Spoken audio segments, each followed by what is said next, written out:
What's up, peoples? I am Nina Caldwell, back again with our 10 20 30 campaign. That's right, 10 financial freedom facts that are going to get you through 2020 all the way through 2030 and beyond. This 10 20 30 campaign is going to send shockwaves through your family in a positive way.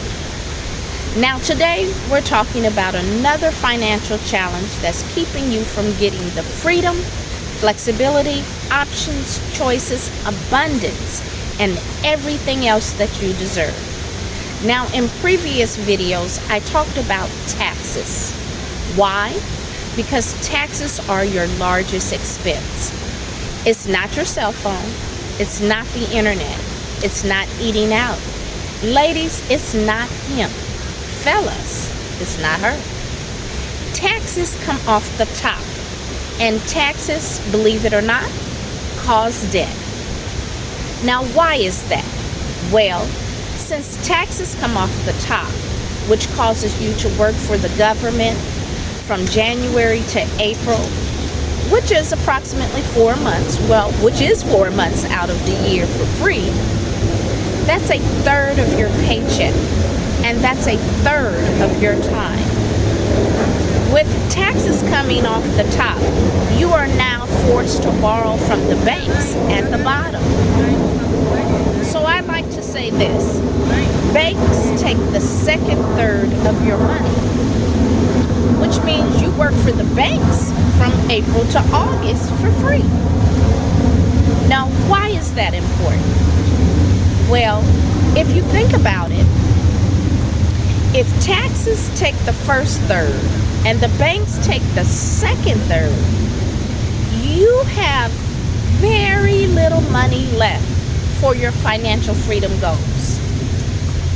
Look, folks, debt and interest is the penalty you pay for the right to own things in advance that you can't afford. Let me say this again. Debt and interest is the penalty you pay for the right to own things in advance that you cannot afford. So you keep buying things 2 and 3 times over and over and over. You bought one car, but by the time the interest adds up, you really purchased 2 vehicles. And you own the title to one, but the title is worth nothing because the car is worthless.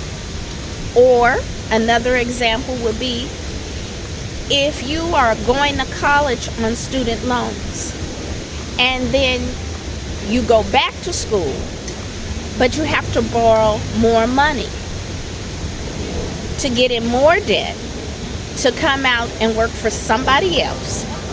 It becomes a vicious cycle. There's nothing wrong with student loans, folks. I needed some. There's nothing wrong with college. I graduated. But what I'm simply saying is this country has you believing that debt is okay. And folks, it's not. Guess what? Imagine how much more money would you have if your debt was 0. Let me say that again. How much more money would you have if your debt was 0? That means no credit cards, no student loans, no car note, no mortgage. There are people in my organization that have 0 debt, no interest, including their mortgage. And the only interest that's working is working for them, not against them. Look, text the keywords debt be gone to 302-715-1711. Again, debt be gone to 302-715-1711. That's my time, folks. Please remember you were created for so much more, so position yourself to prosper.